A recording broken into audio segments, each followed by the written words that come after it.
भानु प्रतापपुर में अगर हम देखें तो आदिवासियों के लिए जो योजनाएं बनी हैं उसका कितना इम्प्लीमेंट हुआ, और आदिवासी आरक्षण जो कि पहले कम हो गया था फिर अब यथावत है 32% है, लेकिन आदिवासियों के मन में यह है कि हमारी जनसंख्या ज्यादा है, हमको ज्यादा आरक्षण मिलना चाहिए।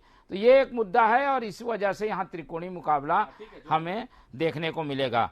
नारायणपुर जो क्षेत्र है वहां पर हम देख रहे हैं कि केदार कश्यप के सामने चंदन कश्यप एक बार फिर से मुकाबले में है, लेकिन चंदन कश्यप के सामने जो स्थानीय रूप से जो विरोध के स्वर हमें देखने को मिले हैं वो उनके लिए परेशानी का सबब बन सकता है। लेकिन नारायणपुर में सड़कें और जो वन उपज है उसका भुगतान सरकार दावा जरूर कर रही है, लेकिन सही समय पर भुगतान हो जाए और जो वन उपज के संग्राहक हैं उनको फायदा मिले, ये एक अहम मुद्दा रहेगा। और इसी बात को केदार कश्यप उठाते रहे कि उनकी सरकार में वो कैसे काम करते थे, वन उपज का कितना लाभ देते थे और अभी क्या हो रहा है।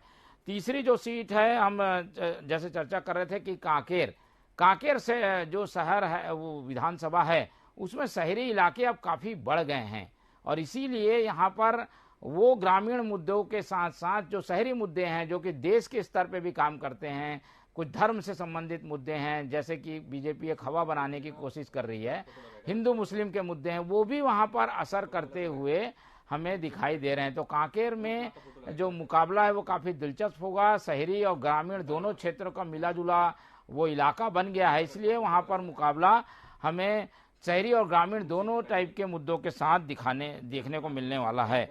जो चौथी सीट जो महत्वपूर्ण है वो अंतागढ़ है। ये कोर रूप से नक्सलियों का नया इलाका बन रहा है। पिछले कुछ सालों से नक्सली इस इलाके में अपने मूवमेंट को बढ़ा रहे हैं, और जहां पर उनको पीछे ढकेला जा रहा है बीजापुर नारायणपुर में, तो वो अपनी मूवमेंट को जो अंतागढ़ के इलाके हैं जिसमें पंखजूर और बाकी इलाके शामिल हो रहे हैं वहां पर बढ़ा रहे हैं। इसलिए नक्सल घटनाएं और नक्सलों की आमद वहां पर जनता के लिए एक अहम मुद्दा है कि उसे कैसे कंट्रोल किया जाए।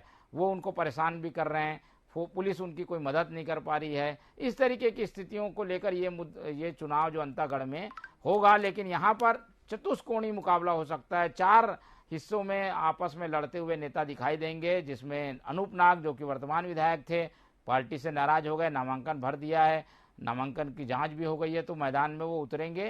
हालांकि नाम वापसी तक उन्हें मनाने की कोशिश होगी।